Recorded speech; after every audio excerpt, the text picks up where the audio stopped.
legacy. Yes! I was born ready.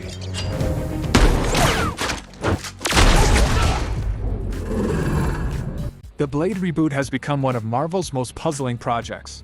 On paper, it should be a slam dunk. Mahershala Ali, a two-time Oscar winner, taking on the role of Marvel's most iconic vampire hunter. But instead of excitement, the film has been bogged down with delays, rewrites, and constant questions about its direction. And now, thanks to some recent comments on X from X-Men '97 creator Beau DeMayo, we're getting a clearer picture of why Blade has struggled so much, and what Marvel may have walked away from. According to DeMayo, one of his earliest pitches for Blade leaned heavily into the supernatural side of the MCU. In his version, Deacon Frost tricks a group of explorers into traveling to Mount Wundagore, where he uses blood magic to unleash an ancient vampire spell. This wasn't just a random detour. The story would have tied directly into Doctor Strange's world, even pulling in the Darkhold and the demon Chthon, who we briefly saw in Doctor Strange in the Multiverse of Madness. It was bold, it was ambitious, and it would have set Blade right at the center of Marvel's darker, mystical storytelling.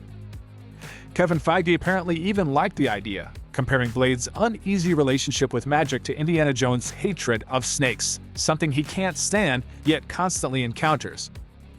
But here's where things fell apart. Reports suggest Marvel co-president Lou D'Esposito wasn't on board, calling the idea too comic book.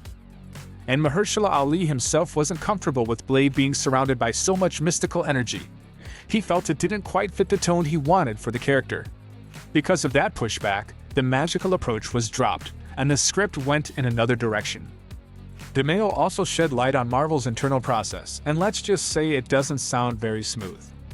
He described creative meetings as frustrating, where writers are told not to lean too hard on the comics and are constantly reminded that everything needs to stay fun. According to him, the process can feel more like an assembly line than a studio trying to tell bold, original stories. Writers come in with fresh, creative pitches, but by the time the scripts are polished draft after draft, most of the originality has been stripped away. Now, Marvel insists they've finally cracked a version of Blade that works. Ali is still on board, and the film is supposedly moving forward again.